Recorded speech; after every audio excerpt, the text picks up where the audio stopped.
Hi అండి. Chicken samosa చూస్తుంటేనే నోట్లో నీళ్ళూరిపోతున్నాయి కదా!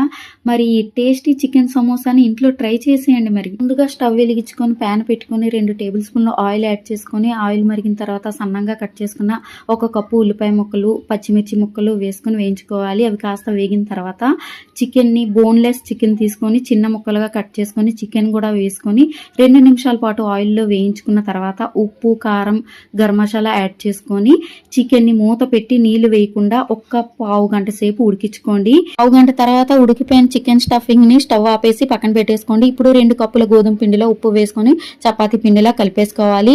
ఇక్కడ గోధుమ పిండి కాకుండా మైదా పిండి అయినా యూజ్ చేయొచ్చు, ఏదైనా పర్వాలేదు. హెల్దీగా చేసుకోవడానికి గోధుమ పిండి చేశాను.